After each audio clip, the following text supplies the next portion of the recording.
উহুদের যুদ্ধে মুসলমানদের পরাজয় হয়েছিল, তার কারণ কি ছিল জানেন? তার একটা বড় কারণ হলো, উহুদের যুদ্ধে মুসলমানদের পরাজয় হওয়ার একটা বড় কারণ হলো তাদের মধ্যে ঐক্যের একটু ফাটল ধরেছিল। মুনাফিকদের সর্দার আব্দুল্লাহ বিন উবাই বিন সুলুল তার ৩০০ জন অনুসারী নিয়ে ঠিক উহুদের যুদ্ধে যখন অনুসরণ করবে, ঝাঁপিয়ে পড়বে, ঠিক সেই মুহূর্তে আব্দুল্লাহ বিন উবাই ৩০০ জন সৈন্য নিয়ে উহুদের যুদ্ধ থেকে মদিনাতে পালিয়ে গেছিল। সবাই নাউজুবিল্লাহ বলুন, আরো আওয়াজ দিয়ে বলুন নাউজুবিল্লাহ। ঐক্য। আপনার হাতে কয়টা আঙ্গুল? 5টা আঙ্গুল। আপনি একটা আঙ্গুল দিয়ে কাজ করলে আপনি একটু শক্তি বেশি পাবেন, না 2টা আঙ্গুলে একসাথে কাজ করলে বেশি শক্তি পাবেন? 2টার জায়গায় 3টা আঙ্গুলকে নিয়ে যদি আপনি কাজ করেন, শক্তি কম হবে না বেশি হবে? আপনি একসাথে 5টা আঙ্গুলকে নিয়ে যদি আপনি একসঙ্গে কাজ করেন, আপনি 5টা আঙ্গুল একত্রিত করে, ও মুসলমান, শক্তি বাড়ে না কমে? 2 হাতের 5 5 10টা আঙ্গুলকে নিয়ে, 10টা আঙ্গুলকে নিয়ে যদি আপনি একসঙ্গে কাজ করেন, ও মুসলমান ভাইরা, এবার বলুন মুসলমানদের শক্তি কমবে না বাড়বে? আর আওয়াজ দিয়ে বলুন কমবে না বাড়বে? হয়তো অনেকে আমার আলোচনা শুনে হাসছেন, অনেকে ভাবছেন যে হুজুর আপনারাই তো ঠিক নাই, আপনাদের কথা আমি মেনে নিলাম। আসলেই আপনাদের কথার সাথে আমিও একমত যে হুজুররাই টুপিয়ানাগুলো এক হতে আমরা পারছি না, আর আমরা আবার ঐক্যের ওয়াজ করি। কথা বলুন ঠিক না বেঠিক?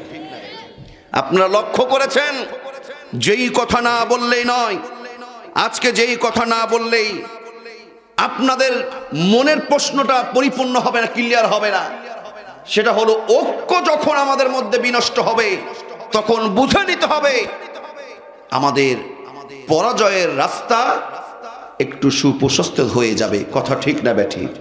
আমি বলতে চাই, ইসলামী ঐক্যজোট, বাংলাদেশ ইসলামী ঐক্যজোট, চরমোনাই পীর সাহেব, আপনারা নাম শুনেছেন? নাম শুনেছেন?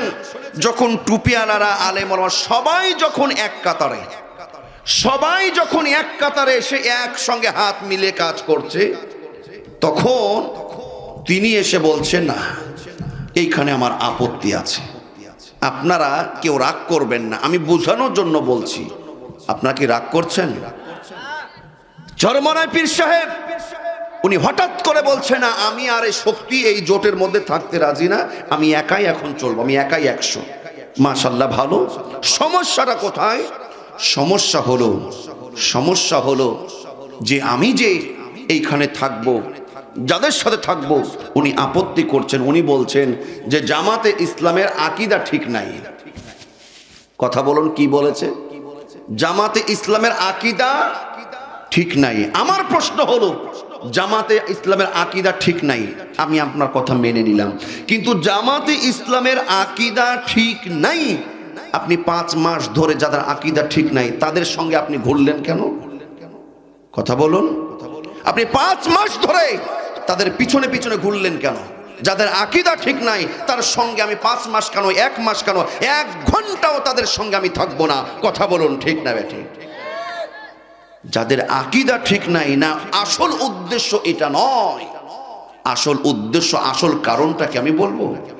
আসল কারণ হলো 11 জনের মধ্যে 10 জন ঠিক থাকতে পারলো, আমি একা হটে গেলাম, তার মানে বুঝে নিতে হবে ওই 10 জনের মধ্যে সমস্যা নাই, আমি চলে গেলাম, আমি হটে গেলাম, আপনি হটে গেলেন, তার মানে সমস্যা হলো আপনার মধ্যে।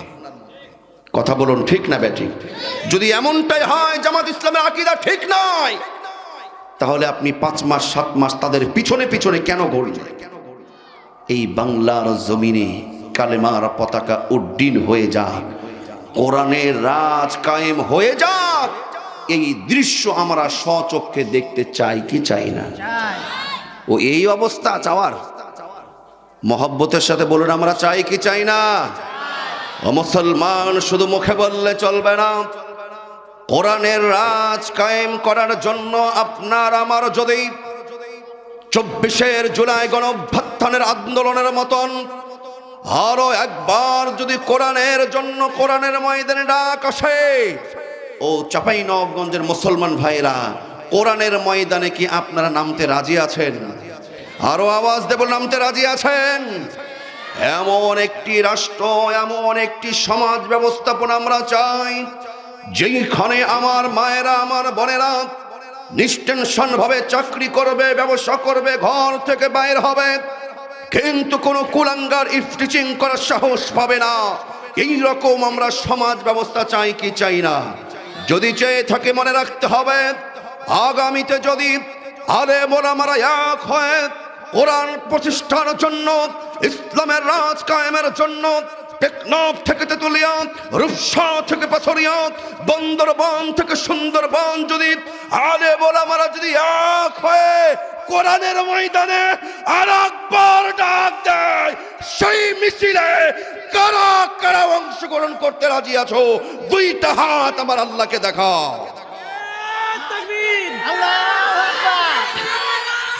ঘরে ঘরে যান, ঘরে ঘরে যান। আল্লাহ পাক কবুল করুন, বলি আমিন। আর একটু মহব্বতের সাথে পড়ি আমিন। আমি আলোচনায় যাওয়ার আগেই আপনাদেরকে একটু স্মরণ করিয়ে দিতে চাই, আমার পূর্বে যিনি আলোচনা করলেন জনাব মাওলানা আসাদুজ্জামান সাহেব, উনি একটা বিষয় আলোচনা করছিলেন। আপনাদের কারো স্মরণ আছে? মাশাআল্লাহ। এই তো এই রকম মনোযোগ থাকা লাগবে। বক্তা কি বলবে শ্রোতারা সেটা বুঝবে, ঠিক না বেঠিক? আসাদুজ্জামান ভাই আলোচনা করছিলেন মৃত্যু নিয়ে। মৃত্যু সবার জন্য নিশ্চিত না অনিশ্চিত? যে হুজুর আমরা গরিব মানুষ, আমাদের জন্য নিশ্চিত। যারা ধনী আছে, যারা রাষ্ট্রপতি, তারা প্রধানমন্ত্রী, তারা মরবে না। আমার ভাইয়েরা সবাই মরবে, তার জ্বলন্ত প্রমাণ তিনবারের সফল প্রধানমন্ত্রী বেগম খালেদা জিয়া, আপসহীন নেত্রী বেগম খালেদা জিয়া আছে না গেছে? ওনার শক্তি, যশ, খ্যাতি, ডাক্তার, টাকা পয়সা কোনো কিছু কম ছিল? ওনার পুত্রবধূ জনাব তারেক রহমান সাহেবের স্ত্রী বড় একজন লন্ডনের ডাক্তার। আমি বুঝাতে চাচ্ছি মৃত্যু সবার হবেই, সেটা হোক এমপি হোক, মন্ত্রী হোক, রাজা হোক, বাদশাহ হোক। আমার ভাইয়েরা পৃথিবীর শুরু থেকে যত ভালো মানুষ এসেছে, যত খারাপ মানুষ এসেছে, সবাইকেই মৃত্যুবরণ করে দুনিয়া ছাড়তে হবে, কোনো সন্দেহ। সবচাইতে বড় প্রমাণ হলো আল্লাহর পরে যার ইজ্জত, যার সম্মান, তিনি কে? নবী মুহাম্মদুর রাসূলুল্লাহ সাল্লাল্লাহু আলাইহি ওয়াসাল্লাম। উনি কি আমাদের মাঝে আছেন? উনি গেছেন কয়শো বছর হায়াত শেষ করে? 400-500, 300, 100 না। আল্লাহর পরে ওই নবীর মতন সম্মান আর কারো আছে? ভবিষ্যতে হওয়ার সম্ভাবনা আছে? আমি একটা জিনিস বোঝানোর চেষ্টা করছি, আল্লাহর পরে যার সম্মান, যিনি হলেন শুধু নবী না, মহানবী, সকল নবীর নবী। দুনিয়ার জীবন, কবরের জীবন, হাসরের জীবন শেষ হওয়ার পরে আল্লাহ পাক ইমানদার মুসলমানদেরকে সুখের একটা ঠিকানা দেবেন। সেই জায়গাটার নাম কি? জান্নাত। ওই জান্নাত আমার দয়ার নবী, মায়ার নবী, সেরা নবী, নবীদের নবী যতক্ষণ পর্যন্ত জান্নাতের ফিতা কেটে জান্নাত উদ্বোধন করবে না, আপনি আমি সলিমুদ্দি কলিমুদ্দি দূরের কথা, অন্যান্য কোন নবী রাসূল জান্নাতের চেহারা দেখবে না। সুবহানাল্লাহ বলো। ওই নবী কি বেঁচে আছে? মাত্র 63 বছর। কত বছর? 63 বছরে হায়াত শেষ করে দুনিয়া থেকে চলে গেছে। আমি বলতে চাচ্ছি, আসাদুজ্জামান ভাই আলোচনা করছিলেন মরতে হবে সবাইকেই, কিন্তু এবার আসুন মরার পরে যাব আমরা কোথায়? সবাই এক বাক্যে বলতে পারলেন মরার পর যাবেন কোথায়?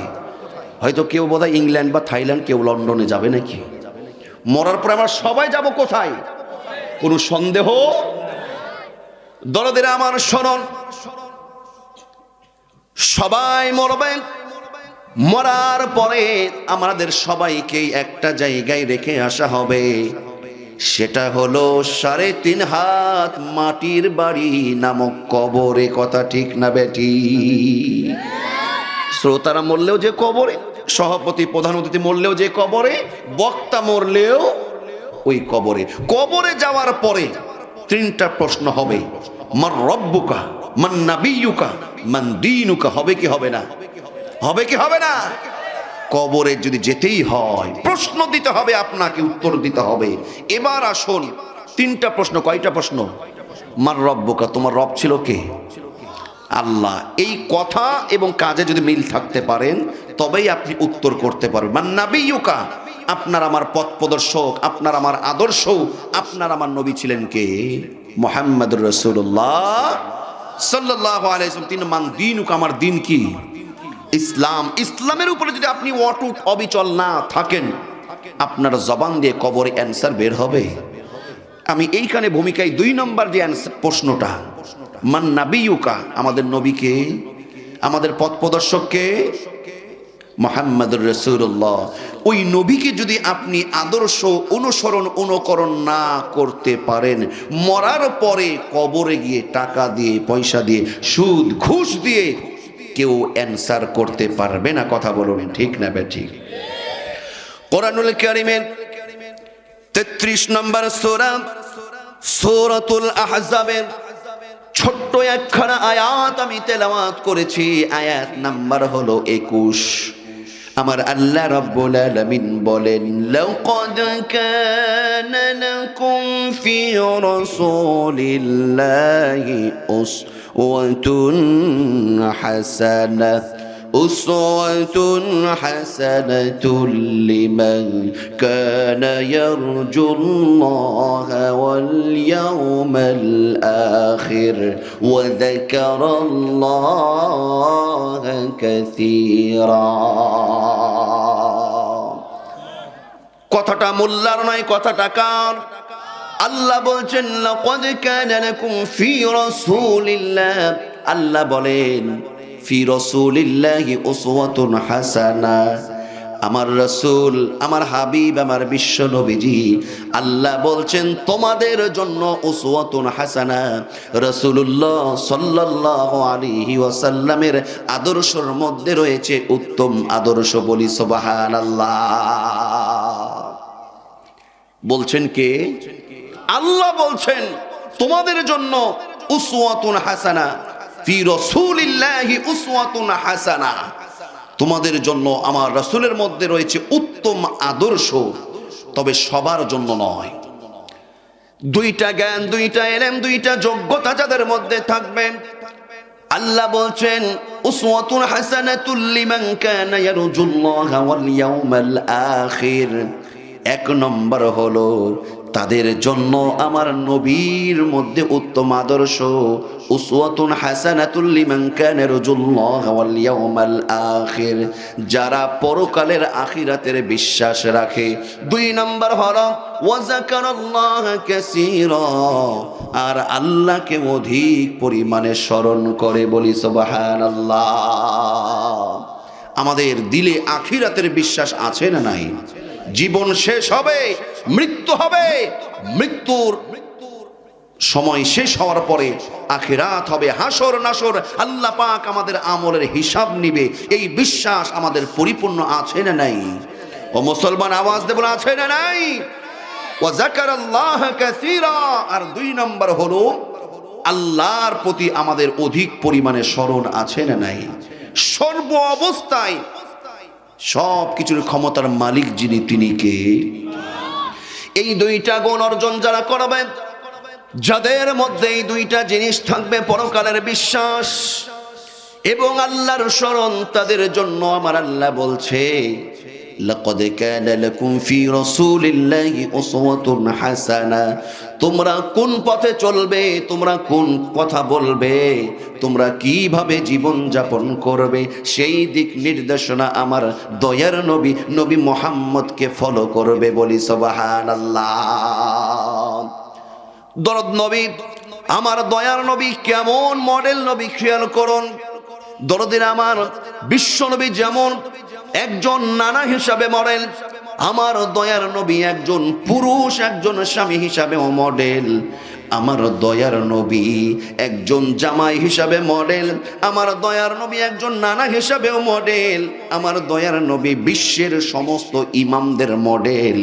এমনকি আমার দয়ার নবী রাজনৈতিক অঙ্গনেও একজন রাষ্ট্র সংস্কারক হিসাবেও মডেল। বলি সুবহানাল্লাহ। ওই নবীর মতন আমরা নানা হতে চাই, কোনো সমস্যা নাই, কথা ঠিক না বেটি? ওই নবীর মতন আমরা জামাই হতে চাই, কোনো সমস্যা নাই। নবীর মতন আমরা নামাজ পড়তে চাই, নবীর মতন আমরা হুজুর হতে চাই, কোনো সমস্যা নাই।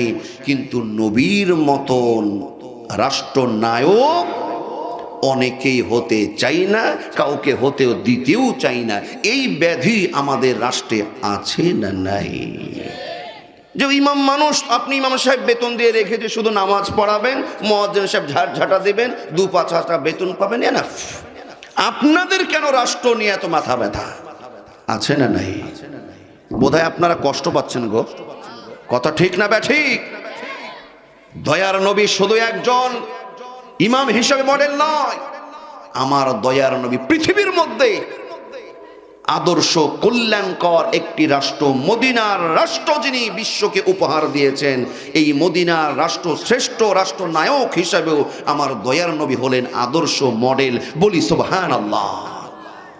আমি আজকে গুরুত্বপূর্ণ নবীজির একটা সাইড নিয়ে আলোচনা করব, যদি আপনারা আমাকে সহযোগিতা করেন। আপনারা শুনেছেন যে নবী কিভাবে নামাজ পড়তে হয়, সেইভাবে নামাজ পড়তে হবে।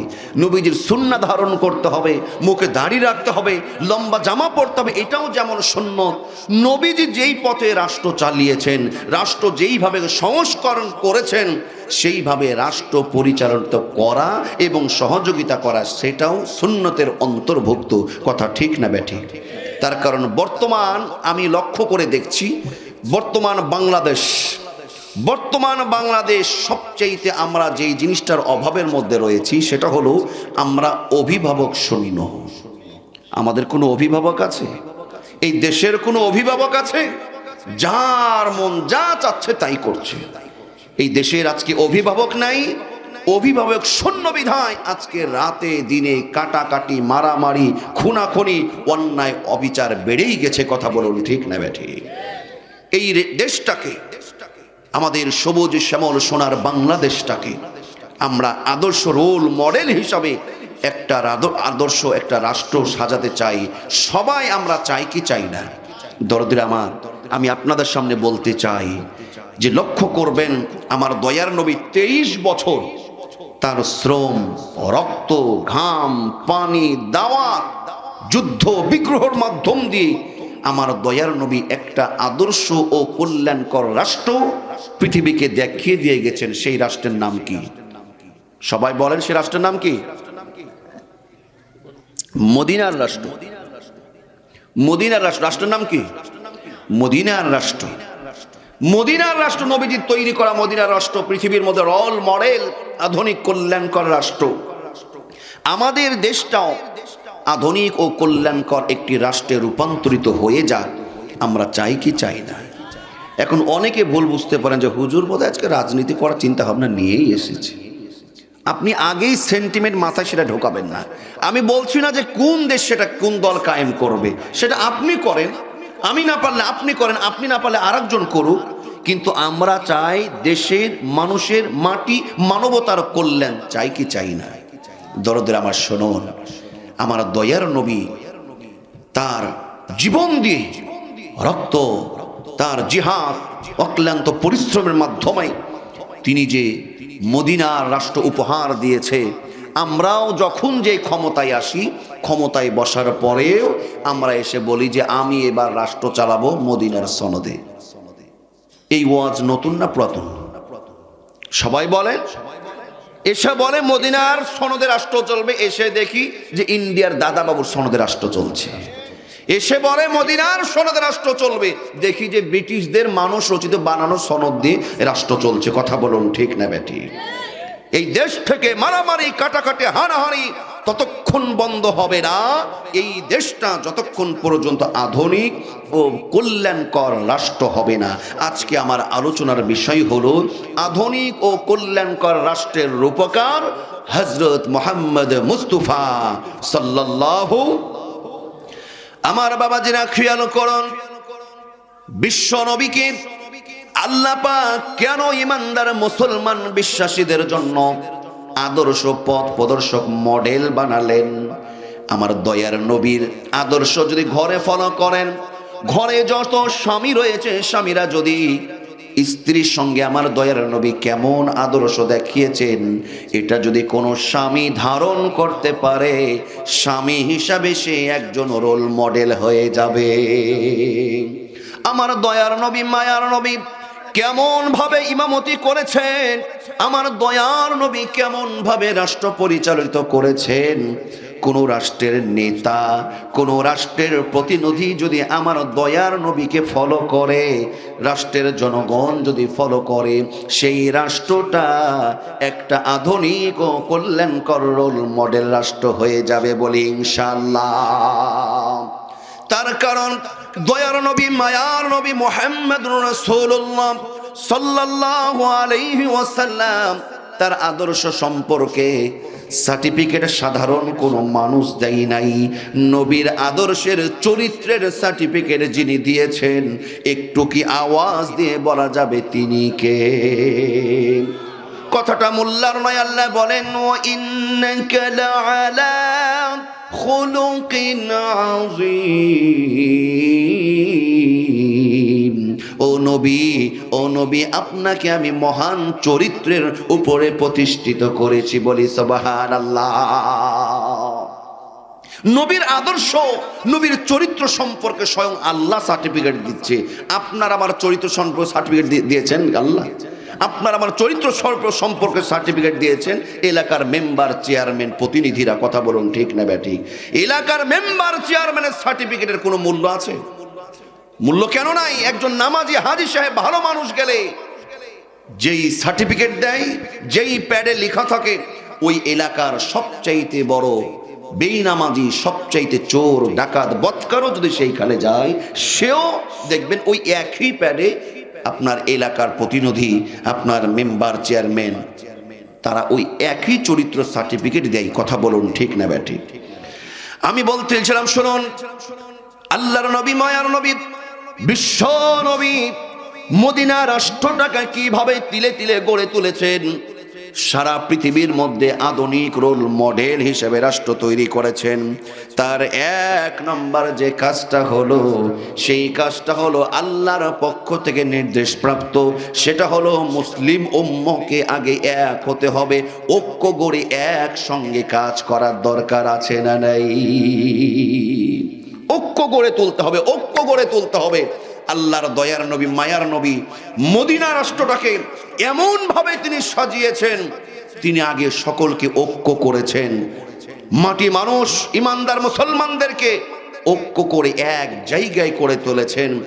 এক জায়গায় ঐক্য করতে যখন সক্ষম হয়েছেন, মদিনা থেকে সমস্ত কলহ, বিদ্বেষ, অন্যায়, মারামারি, কাটাকাটি আল্লাহর নবী সেই তার আদর্শ দিয়ে বন্ধ করতে সক্ষম হয়েছে বলি সুবহানাল্লাহ।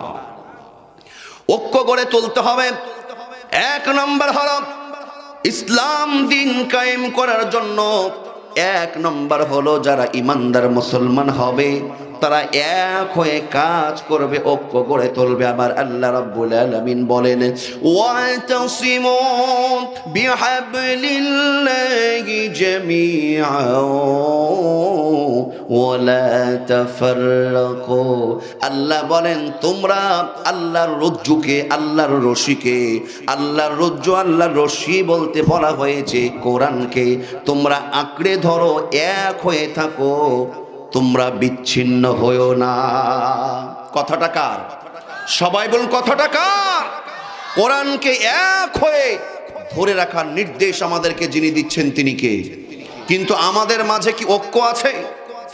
পৃথিবীতে যত বড় বড় অধঃপতন ঘটেছে, তার সবচেয়ে বড় কারণ ছিল অনৈক্য সৃষ্টি করা।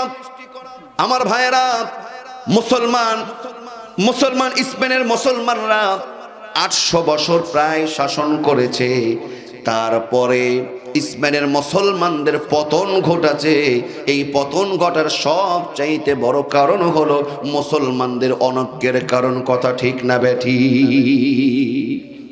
ঐক্য থাকতে হবে, কিন্তু আমাদের মাঝে আজকে ঐক্য আছে? আমার দয়ার নবী, মায়ার নবী মদিনার রাষ্ট্রটাকে এমনি আধুনিক কল্যাণকর রাষ্ট্র তৈরি করে নাই। মদিনা সনদ তৈরি করেছে। সমাজে ঐক্য তৈরি করেছে, নাগরিকদের মধ্যে ঐক্য তৈরি করেছে। আমার দয়ার নবী একা একা কখনো কোনো সিদ্ধান্ত গ্রহণ করে নাই, একটা পরামর্শ শুরার ব্যবস্থা করেছে।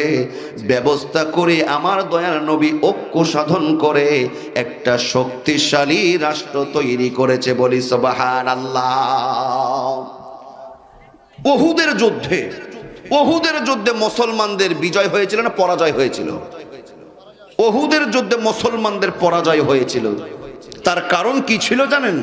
তার একটা বড় কারণ হলো, উহুদের যুদ্ধে মুসলমানদের পরাজয় হওয়ার একটা বড় কারণ হলো তাদের মধ্যে ঐক্যের একটু ফাটল ধরেছিল।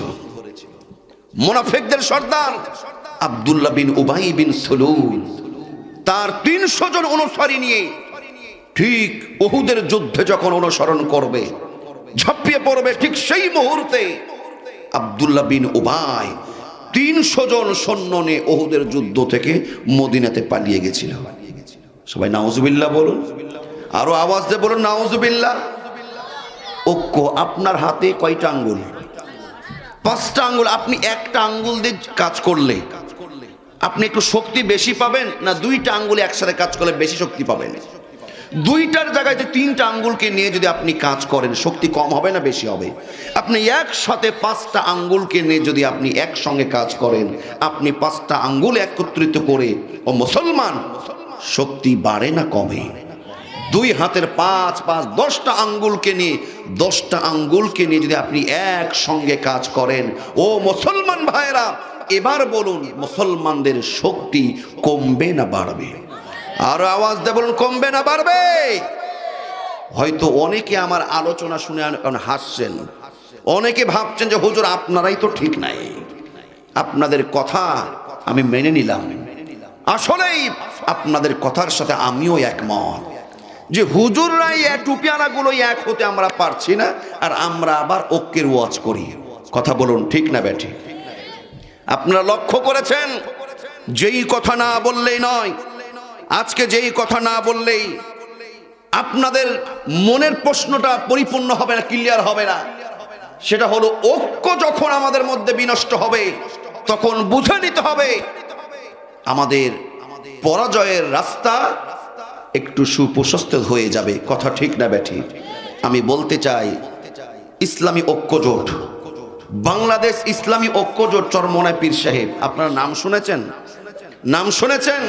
যখন টুপিয়ালারা আলেম ওলামা সবাই যখন এক কাতারে, সবাই যখন এক কাতারে এসে একসঙ্গে হাত মিলে কাজ করছে, তখন তিনি এসে বলছেন না এইখানে আমার আপত্তি আছে, আপনারা কেউ রাগ করবেন না, আমি বোঝানোর জন্য বলছি। আপনারা কি রাগ করছেন? চরমোনাই পীর সাহেব উনি হঠাৎ করে বলছে না আমি আর এই শক্তি এই জোটের মধ্যে থাকতে রাজি না, আমি একাই এখন চলবো, আমি একাই 100। মাশাআল্লাহ ভালো। সমস্যাটা কোথায়?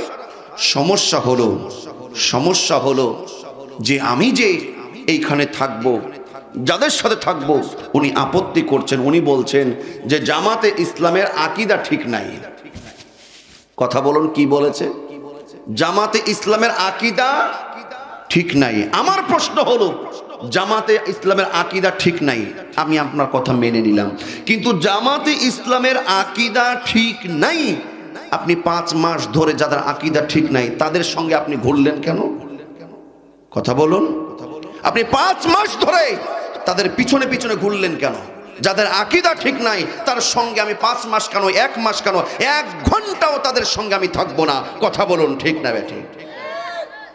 যাদের আকীদা ঠিক নাই না, আসল উদ্দেশ্য এটা নয়। আসল উদ্দেশ্য, আসল কারণটাকে আমি বলবো।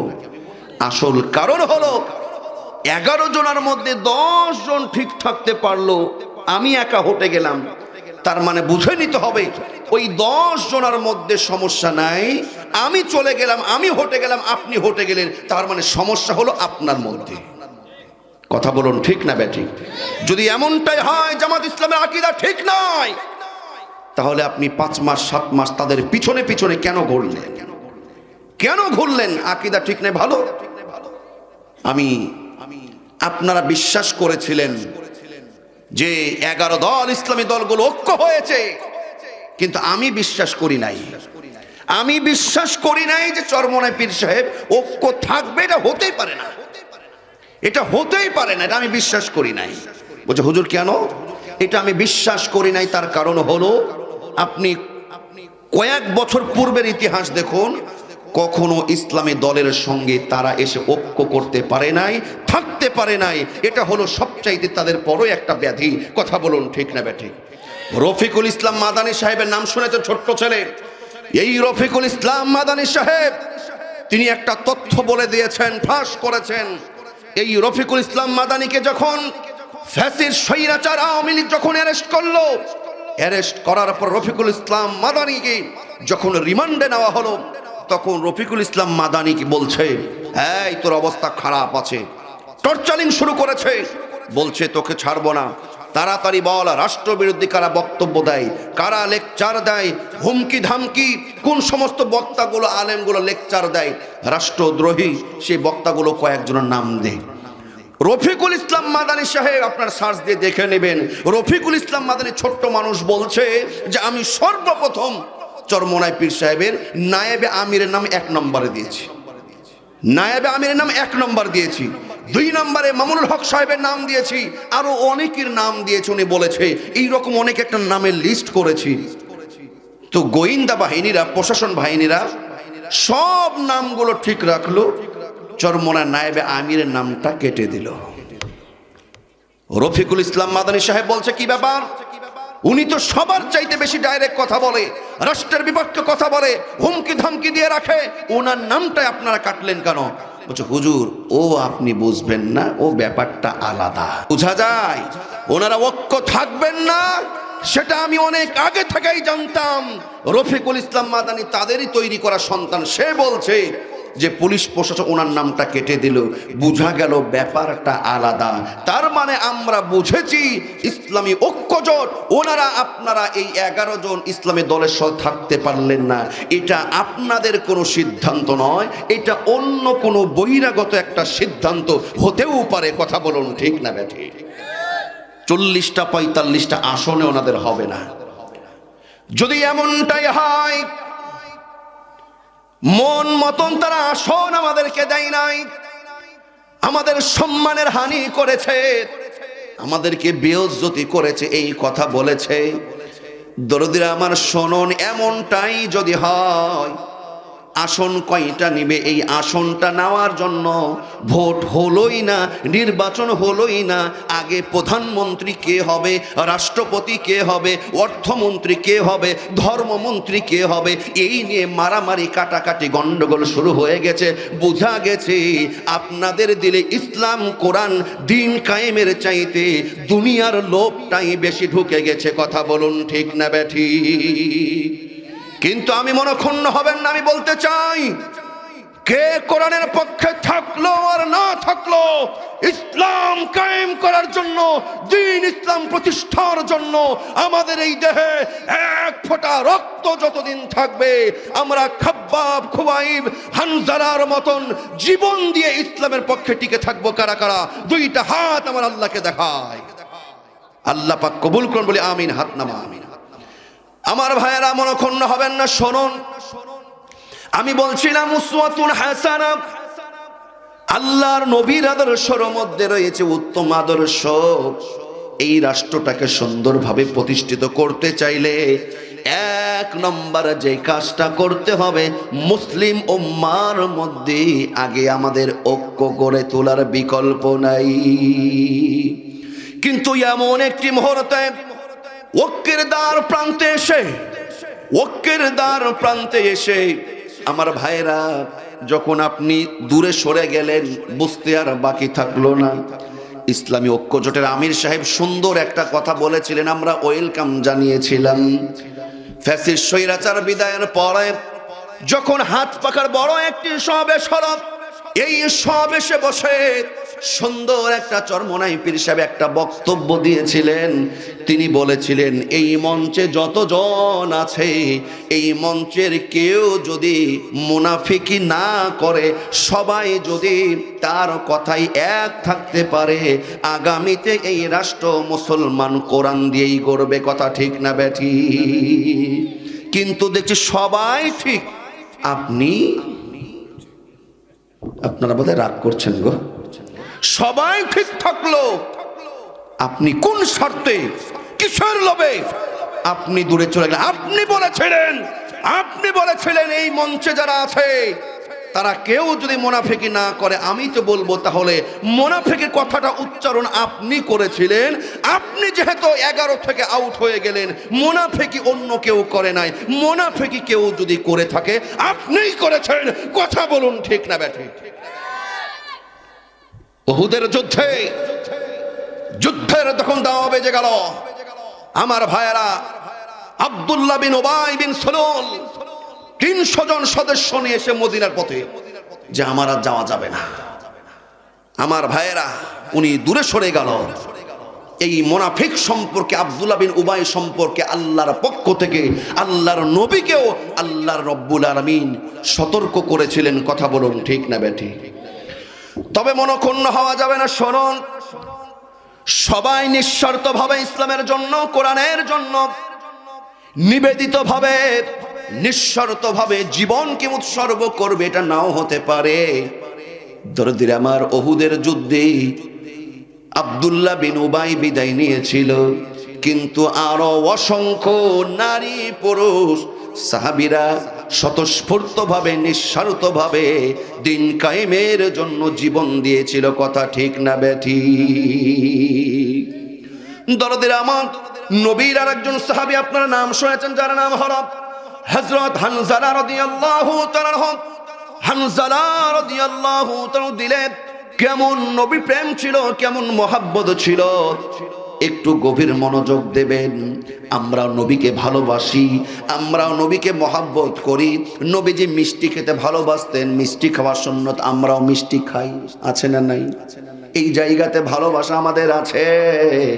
অনেকে ইয়া নবী কিয়াম করে, নবীর মহব্বতে মজা সেইখানেও আছে। কিন্তু যদি বলা হয় নবীর মহব্বতে, আমার দয়ার নবী উহুদের ময়দানে দন্দান মোবারক শহীদ হয়েছে, দিন কায়েম প্রতিষ্ঠা করার জন্য আমার দয়ার নবী রক্তাক্ত হয়েছে। আমার দয়ার নবী সত্য প্রতিষ্ঠার জন্য 1 বছর নয়, 3 বছর শিয়াবে আবু তালেবের মধ্যেও জেল খেটেছে। জেল খাটাও সুন্নাত বললে অনেকে এই সুন্নাত মানতে রাজি না। কথা ঠিক না বেটি? দরদিরা আমার, নবীকে শুধু মহাব্বত করলে চলবে না, ভালোবাসলে চলবে না। আল্লাহ রাব্বুল আলামিন কি বলেন? কুল ইন কুনতুম তুহিব্বুনাল্লাহ ফাত্তাবিউনি ইউহিব্বুকুমুল্লাহ ওয়া ইয়াগফির লাকুম যুনুবাকুম ওয়াল্লাহু গফুরুর রহিম। আল্লাহ পাক বলছেন, ও হাবিব আপনি বলুন, কুল ইন কুনতুম তুহিব্বুনাল্লাহ, ও নবী আপনি জানিয়ে দেন যারা আপনাকে ভালোবাসবে, শুধু মুখে নয়, ফাত্তাবিউনি, ও নবী আপনাকে শুধু ভালোবাসা মুখে নয়, তারা আপনার ইত্তেবা করবে, আপনার অনুসরণ আর অনুকরণ করবে। নবী গো আপনি জানিয়ে দেন যারা এই কাজটা করবে, ইউহিব্বুকুমুল্লাহ, আমি আল্লাহ তাদেরকে ভালোবেসে ফেলবো। সুবহানাল্লাহ বলে। আল্লাহর ভালোবাসা আমরা চাই কি চাই না? আল্লাহ বলছেন আমি তাদেরকে ভালোবাসবো, শুধু ভালোবাসবোই নয়, ওয়াগফির লাকুম যুনুবাকুম। আল্লাহ বলছেন, ও হাবিব, ও বন্ধু আপনি জানিয়ে দেন যারা আপনাকে ভালোবাসবে, আপনার ইত্তেবা অনুসরণ করবে, আমি আল্লাহ তাদেরকে শুধু ভালোই বাসবো না, তাদের জীবনের সমস্ত গুনাহগুলো, পাপগুলো আমি আল্লাহ মাফ করে দেব। মদিনার পল্লী নগরীতে বসবাস নবীর একজন সাহাবী, যার নাম হলো হযরত হানজালা রাদিয়াল্লাহু তাআলা। শুনুন, উহুদের ময়দানে ওহুদের ডাক এসে গেছে। ওইদিকে আব্দুল্লাহ বিন উবাই বিন সুলুল পালিয়ে গেছে, দুনিয়ার স্বার্থে দুনিয়ার মোহে পড়ে পালিয়ে গেছে। এইদিকে হানজালা রাদিয়াল্লাহু তাআলা নতুন বিয়ে করেছে, নতুন বিয়ে করে স্ত্রী ঘরে। দরদিরা আমার বলুন তো, নতুন যুবক নতুন যখন বিয়ে করে, নতুন বউর মহাব্বত ভালোবাসা যুবকের দিলে কম না বেশি? সবাই বলেন। বউকে 6 মাস 1 বছর পরে 2 বছর 6 বছর পরে অনেক যুবক ভালোবাসে না, কিন্তু বিয়ে করার পরে নতুন বউ 6 মাস ঘর থেকে বের হয় না। মহব্বত ভালোবাসা একটু বেশি আছে না নাই? কিন্তু যুবক, তোমার দিলে আল্লাহ আল্লাহ রাসূলের যদি মহব্বত থাকে, সব কিছুর চাইতে তোমাকে মূল্যায়ন করতে হবে আল্লাহ আল্লাহর রাসূলকে। কথা ঠিক না বেটি? হযরত হানজালা রাদিয়াল্লাহু তাআলা ঘরে বসা, নতুন স্ত্রী নতুন বউ ঘরে। আমার ভাইয়েরা, প্রথম রাত পার হয়েছে, বছর রাত পার হয়ে সকাল বেলায় স্ত্রীর সঙ্গে মহব্বত হয়েছে, প্রেম ভালোবাসা নিবেদন হয়েছে, আদান প্রদান হয়েছে। স্বামী স্ত্রী দুইজনের উপরে এবার গোসল ফরজ হয়েছে। নবীর সাহাবী হানজালা শুধু নবীকে ভালোই বাসতেন না, শুধু ভালোই বাসতেন না, নবীকে কতটা ভালোবাসতেন, ইত্তেবা করতেন শুনুন। এবার স্বামী স্ত্রী যখন গোসল ফরজ হয়েছে, বিবিকে বলে, বিবি রে, পানিগুলো কোথায়, পাত্র কোথায়? পানি মগ বালতি এক জায়গায় হয়েছে। হানজালা এবার ফরজ গোসল আদায় করবে, মাথায় পানি ঢালবে। ঠিক সেই মুহূর্তে মদিনার অলিতে গলিতে কে যেন ঘোষণা দিয়ে দেয়, ইলহান করে দেয়, কুতিলা মুহাম্মদ, কুতিলা মুহাম্মদ। নবী নাই, উহুদের ময়দানে নবী মুহাম্মদ দুনিয়া থেকে বিদায় নিয়েছে। এই আওয়াজ যখন হানজালা শোনে, হানজালা রাদিয়াল্লাহু তাআলা ফরজ গোসল ফেলে দেয়, জায়গার পানি জায়গায় ফেলে দিয়ে স্ত্রীকে ডাক দেয়া বলে, ও আমার প্রিয়তমা স্ত্রী রে, তরবারিটা গিয়ে দাও, ঢালটা গিয়ে দাও, আমি উহুদের ময়দানে যেতে চাই। প্রাণের স্ত্রী ডাক দেয়া বলে, নবীর সাহাবী, ও আমার প্রাণের স্বামী, আপনি যাবেন, আমি বারণ করব না, আপনি যান। তবে শর্ত হলো, আপনার উপরে গোসল ফরজ আছে, আপনি ফরজ গোসলটা আদায় করে নেন, তারপরে যান। হানজালা বলে, যেই নবীর হাতে হাত রেখে কালেমা পড়েছি, মুসলমান হয়েছি, সেই দয়ার নবী দুনিয়ায় না, এই ফরজ গোসল করতে আমি আর চাই না, বরং আমি দ্রুত যেতে চাই, আমার গোসল করতে গেলে বড্ড দেরি হয়ে যাবে। এই কথা বলে হানজালা রাদিয়াল্লাহু তাআলা গোসলের পানি ফেলে দিয়ে তরবারি নিয়ে যখন রওনা শুরু করেছে, প্রাণের স্ত্রী ডাক দেয়া বলে, স্বামী, ও আমার প্রাণের স্বামী গো, আপনি একটু দাঁড়ান, আপনি একটু দাঁড়ান, আপনাকে আমি একটু জান ভরে দেখতে চাই। হানজালা বলে, ও আমার প্রাণের স্ত্রী রে, তুমি আমাকে এখন আমার উপরে প্রেম নিবেদন করো না। স্ত্রী বলে, নবীর সাহাবী হানজালা, আমি কথা দিচ্ছি কোনো প্রেম নিবেদন করব না, আপনি শুধু একটু দাঁড়াবেন, আপনাকে ভালোভাবে দেখার স্বাদ আমার এখনো মিটে নাই, আমি আপনাকে একটু ভালোভাবে দেখে রাখতে চাই, কাল কিয়ামতের দিন যেন আমি আল্লাহর সামনে বলতে পারি, আমি ছিলাম আপনার স্ত্রী। আল্লাহু আকবার বলুন। হানজালা রাদিয়াল্লাহু তাআলা ডাক দেয়া বলে, ও আমার প্রাণের স্ত্রী রে, আমাকে ভালোভাবে দেখে রাখা লাগবে না, আমাকে তোমাকে চিনে রাখা লাগবে না, দোয়া করো, আমল করো, আমার আল্লাহ যদি তোমার আর আমলে যদি খুশি হয়, কাল কিয়ামতের দিন আমার আল্লাহ রাব্বুল আলামিন তোমার আমার মধ্যে সাক্ষাৎ ঘটিয়ে দেবে। নবীর সাহাবী হানজালা দৌড়ে চলে গেছে, উহুদের ময়দানে চলে যায়, যুদ্ধ শুরু হয়ে যায় দিন কায়েমের জন্য।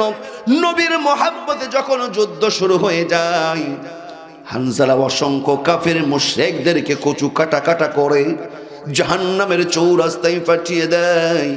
যুদ্ধ চলতে চলতে এক পর্যায়ে নবীর সাহাবী হানজালা রাদিয়াল্লাহু তাআলা সেই নিজেও শাহাদাত বরণ করে দুনিয়া থেকে বিদায় নেয়।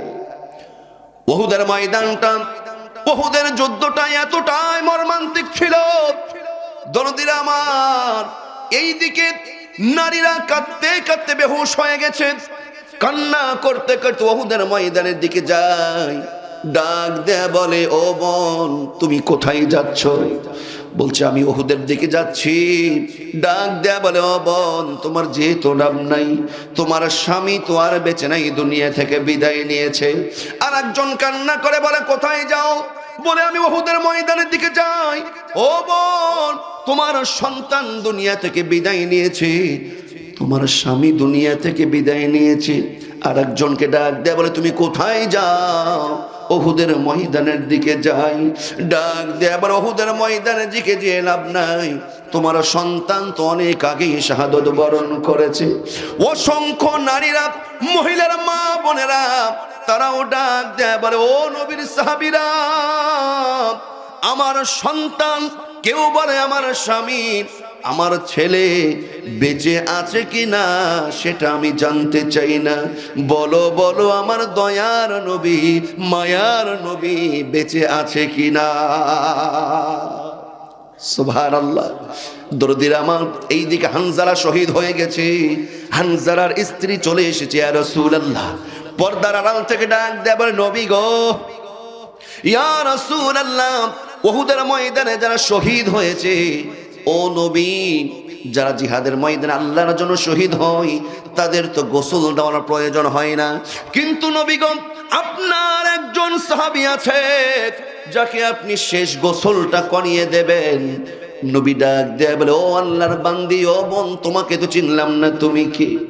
হানজালার স্ত্রী ডাক দেয়া বলে, ইয়া রাসূলুল্লাহ,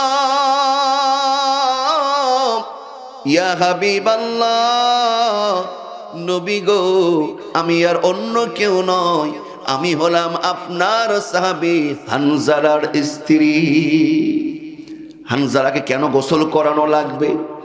যারা শহীদ হয়, আল্লাহর রাস্তায় জীবন দেয়, দিন কায়েমের জন্য যারা জীবনটাকে উৎসর্গ করে, তাদের গোসল দেওয়ার প্রয়োজন হয় না, গোসল দেওয়া লাগবে না। হানজালার কেন গোসল দেওয়া লাগবে?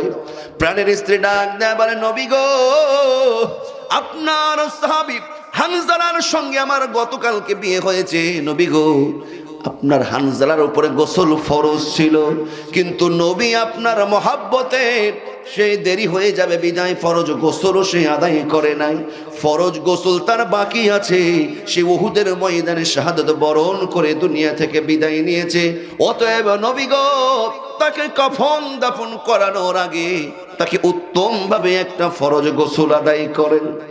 হানজালার স্ত্রী কাঁদে, হানজালার স্ত্রী কাঁদে, নবীজি কাঁদে। নবীজি ডাক দেয়া বলে, ও সাহাবীরা, হানজালার লাশটা কোথায়? হানজালার লাশটা তালাশ করো, হানজালার লাশটা আলাদা করো। আমার দয়ার নবীর সাহাবীরা হানজালার লাশটা এবার খোঁজা শুরু করে দেয়। হানজালার লাশ উহুদের ময়দানে কোথাও পাই না। আমার দয়ার নবীকে সাহাবীরা বলে, ইয়া রাসূলুল্লাহ, ইয়া হাবিবাল্লাহ, উহুদের ময়দানে সবার লাশ আছে, হানজালার লাশটা নাই। সুবহানাল্লাহ বলেন, আল্লাহু আকবার। হানজালা জীবন দিয়েছে কার মহব্বতে? আল্লাহ রাসূলের মহব্বতে। উহুদের ময়দানে শহীদ হয়েছে হানজালা কার মহব্বতে? হানজালার লাশ উহুদের ময়দানে নাই, আমার আল্লাহ জানে না জানে না? উহুদের ময়দানে কতজন শহীদ হয়েছিল অনেকে জানে? কতজন বলেন? 70 জন। কয়জন? 70 জন শহীদ হয়েছিল। সাহাবীরা বলে, নবী গো 69 জনের লাশ আছে, হানজালার লাশ কোথাও নাই। সাহাবীরা কান্নায় ভেঙে পড়ে, নবীজি কান্না করে। যারা আপনারা মক্কা মদিনায় যারা গেছেন, হজ যারা করে এসেছেন, অসংখ্য পাহাড় রয়েছে, অসংখ্য পাহাড় রয়েছে, কিন্তু আপনারা যদি উহুদের পাহাড়টা লক্ষ্য করে দেখেন, উহুদের পাহাড়টা যদি দেখেন, তাহলে দেখবেন সকল পাহাড়ের চাইতে উহুদ পাহাড়ের চিত্রটা একটু ভিন্ন। উহুদ পাহাড়টা মদিনায়, উহুদ পাহাড়টা যেন লাল বর্ণের হয়ে যেন দেখে মনে হয় উহুদ পাহাড়ে আল্লাহ পাক মুসলমানদের ৭৭ জন রক্তে শহীদদের ৭৭ জন শহীদের রক্ত দিয়ে যেন উহুদ পাহাড়টাকে একেবারে লিপে দেওয়া রেখেছে। বলি সুবহানাল্লাহ।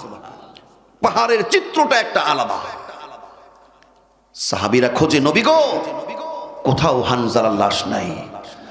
আল্লাহর নবী ডাক দেয়া বলে, সাহাবীরা আরো ভালোভাবে খোঁজো, আরো ভালোভাবে খোঁজো। হানজালার ফরজ গোসল বাকি আছে, হানজালাকে গোসল দিতে হবে, তার লাশটা দরকার। একটা একটা করে লাশ দেখে, সাহাবীরা মুখগুলো খুলে খুলে দেখে, ডাক দেয়া বলে, নবী গো উহুদের এমন কোনো প্রান্ত নাই যে প্রান্তে আমরা তালাশ করি নাই। নবী এইখানে 69টি লাশ আছে, আপনার আদরের সাহাবী হানজালার লাশটা উহুদের ময়দানে নাই।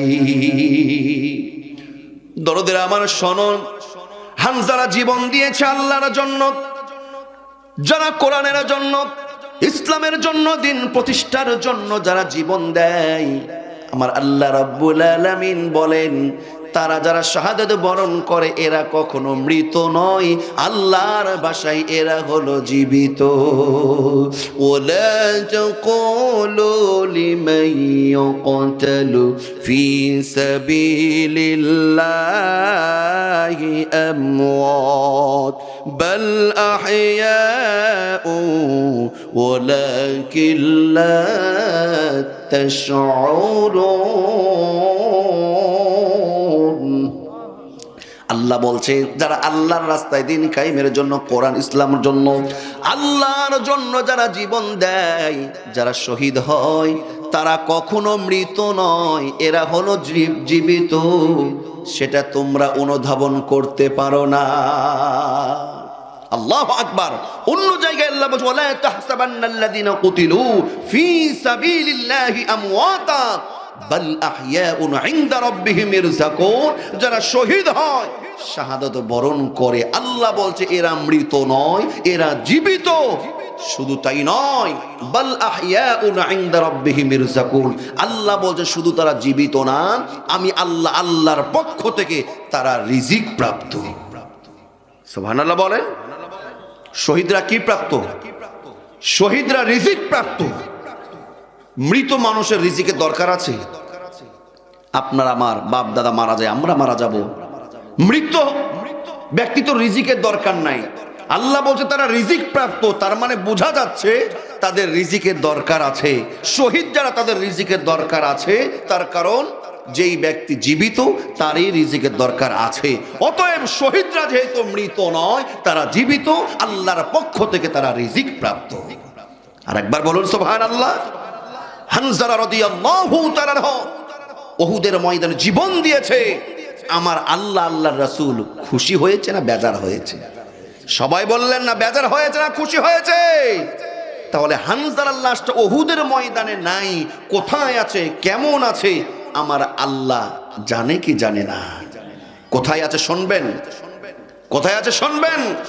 আল্লাহর নবী, বিশ্ব নবী মুহাম্মদুর রাসূলুল্লাহ সাল্লাল্লাহু আলাইহি ওয়াসাল্লামকে শুধু মুখে মোহাব্বত সাহাবীরা করতেন না, নিজের কলিজার চাইতে, নিজের জীবনের চাইতে সাহাবীরা বেশি ভালোবাসতেন। হানজালা রাদিয়াল্লাহু তাআলা তার জীবন দেওয়ার মাধ্যম দিয়ে সেটা প্রমাণ করেছে। বলি সুবহানাল্লাহ। আমরা আজকে এই যে মাদ্রাসা, আমার ভাইরা, বাইলকাপাড়া ওমর বিন খাত্তাব রাদিয়াল্লাহু তাআলা, এই যে হাফিজিয়া মাদ্রাসা, আচ্ছা বলুন তো এই মাদ্রাসা কার ঘর? আল্লাহর নবীর ঘর। মসজিদ হলো আল্লাহর ঘর। সম্মানের দিক থেকে এই আপনাদের বাইলকাপাড়া, এই হাফিজিয়া মাদ্রাসার, এটা হলো নবীর ঘর। দরদির আমার, নবীর মোহাব্বত যাদের দিলে থাকবে, নিঃসন্দেহে 100% এই মাদ্রাসার মোহাব্বত তাদের দিলে রাখতে হবে। নবীর সাহাবী হানজালা রাদিয়াল্লাহু তাআলা যখন শুনেছে নবী শাহাদাত বরণ করেছে, উহুদের ময়দানে দৌড়ে চলে গেছে, শাহাদাত বরণ করে দুনিয়া থেকে বিদায় নিয়েছে। নবীর সাহাবীরা কাঁদে, হানজালার স্ত্রী কাঁদে, আল্লাহর নবী, দয়ার নবী কান্নায় ভেঙে পড়ে। সাহাবীরা, ও সাহাবীরা রে, হানজালার লাশটা দেখো না কোথায়? তাকে গোসল দিতে হবে, ফরজ গোসল বাকি আছে। সাহাবীরা বলে ওহুদের ময়দানে হানজালার লাশ কোথাও নাই। আমার দয়ার নবী কান্নায় ভেঙে পড়ে, নবীজি কান্নায় ভেঙে পড়ে। আমার আল্লাহ রাব্বুল আলামিন আরশে আজিম থেকে এই দৃশ্য দেখেন। আমার আল্লাহ পাক জিবরিল আমিনকে বলে, জিব্রাইল রে, আর দেরি করিস না, আর দেরি করিস না, আমার বন্ধু বিশ্ব নবীর কাছে যা সুসংবাদটা পৌঁছে দে। আমার দয়ার নবীর চোখের পানি আমি আর সহ্য করতে পারি না। আল্লাহর নির্দেশে জিব্রাইল আলাইহিস সালাতু ওয়াস সালাম আল্লাহর নবীর কাছে হাজির। ইয়া রাসূলুল্লাহ, ইয়া হাবিবাল্লাহ, নবী গো, আপনি চোখের পানি মুছে ফেলুন, আপনি কান্না করবেন না। নবী আপনি কান্না করবেন না। আপনার হানজালার জীবন দেওয়াটা আল্লাহর কাছে এত বেশি ভালো লেগেছে। নবী আপনি লক্ষ্য করে দেখুন, আপনি লক্ষ্য করে দেখুন, হানজালার ফরজ গোসল দুনিয়ার কোনো পানি দিয়ে হবে না। নবী গো, আমার আল্লাহ খুশি হয়ে হানজালাকে মালাইকা, আল্লাহ রাব্বুল আলামিন মালাইকা, আকাশের ফেরেশতা দিয়ে ওই আকাশের দেশে নিয়ে গিয়ে আমার আল্লাহ রাব্বুল আলামিন হাউজে কাউসারের পানি দিয়ে, আল্লাহ পাকের কুদরতি ফেরেশতা দিয়ে আকাশের দেশে হানজালার গোসলটা সুসম্পন্ন করেছে। ও নবী, ফেরেশতার মাধ্যমে হাউজে কাউসারের পানি দিয়ে আকাশের দেশে হানজালার গোসল সুসম্পন্ন হয়েছে। নবী গো, আপনি লক্ষ্য করে দেখুন, আমার দয়ার নবী দেখে আকাশের ফেরেশতাগুলো হানজালার লাশটাকে কাঁধে করে নিয়ে দুনিয়ার দিকে নেমে আসে। সাহাবীরা উহুদের ময়দানে কোনো এক প্রান্তে হানজালার লাশ পায়, হানজালার লাশটা নিয়ে আসা হয়। নবী বলে, সাহাবীরা তোমরাও চোখের পানি মুছে ফেলো, হানজালার ফরজ গোসল দুনিয়ার কোনো পানি দিয়ে হবে না। ও সাহাবীরা দেখো দেখো, আমার হানজালার বড় বড় চুল ছিল, আমার হানজালা কত বড় বড় চুল। নবীজি বলে, ও সাহাবীরা দেখো, হানজালার চুলগুলো দিয়ে এখনো পানি যেন টপ টপ করে বেয়ে বেয়ে পড়ে। ও সাহাবীরা, যেন মনে হয় আমার আল্লাহর ইশারায় আকাশের ফেরেশতাগুলো হানজালাকে এই মুহূর্তে গোসল দিয়েছে। বলি সুবহানাল্লাহ। আল্লাহর জন্য যারা জীবন দেয় তাদের জীবনটা বৃথা নয়, বরং জীবন দেওয়াটাও তাদের সফল হয়ে যায়। বলি সুবহানাল্লাহ।